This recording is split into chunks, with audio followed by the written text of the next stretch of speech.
Global oil market in दोनों काफी volatile phase से गुजर रहा है। एक तरफ मिडिल ईस्ट से पॉजिटिव सिग्नल्स आ रहे हैं, तो दूसरी तरफ यूएस और रशिया ईरान पॉलिसीज ने क्रूड ऑयल प्राइसेस को डायरेक्टली इम्पैक्ट किया है।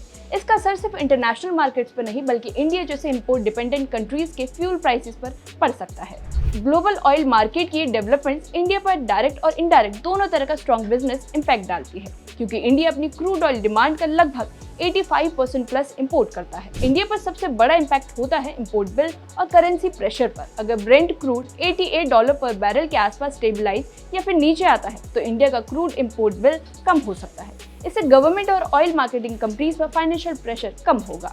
वहीं इंपोर्ट बिल घटने से करंट अकाउंट डेफिसिट इंप्रूव होता है, जो रुपी को डॉलर के अगेंस्ट स्टेबल रखने में हेल्प करता है। लेकिन अगर प्राइसेस फिर स्पाइक करते हैं तो रुपीस वीक हो सकता है और इंपोर्ट्स महंगे हो जाते हैं। ये डायरेक्ट मैक्रो इकोनॉमिक रिस्क है। ट्रांसपोर्ट, लॉजिस्टिक्स और एफएमसीजी सेक्टर पर भी इसका सीधा असर पड़ता है। क्रूड सस्ता होने पर पेट्रोल, डीजल और एटीएफ की कॉस्ट घटती है, जिससे ट्रांसपोर्ट और लॉजिस्टिक्स सस्ते होते हैं और सप्लाई चेन कॉस्ट कम होती है। इसका रिजल्ट ये होता है कि इन्फ्लेशन प्रेशर सॉफ्ट पड़ सकता है और कंपनीज के मार्जिन्स इंप्रूव हो सकते हैं, खासकर एफएमसीजी, रिटेल और ई कॉमर्स में।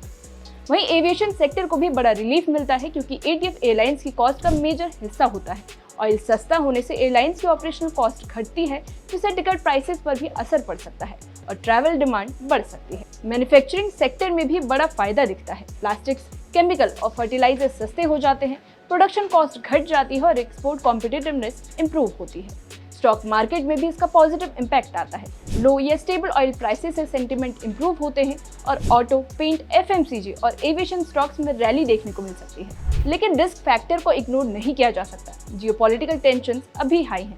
ईरान, स्ट्रेट ऑफ हॉर्मुज और Russia related policy short term relief दे सकती है, लेकिन सप्लाई डिस्ट्रप्शन का रिस्क अभी भी बना हुआ है। एट द एंड, अगर क्रूड ऑयल लोअर रेंज में स्टेबल रहता है तो इंडिया के लिए एक बड़ा मैक्रो इकोनॉमिक बूस्ट होगा, इन्फ्लेशन कंट्रोल, करेंसी स्टेबिलिटी और कॉर्पोरेट अर्निंग्स ग्रोथ के रूप में। लेकिन रियलिटी ये है कि ऑयल मार्केट अभी भी वोलेटिलिटी ड्रिवन है और यही इसका सबसे बड़ा रिस्क फैक्टर है।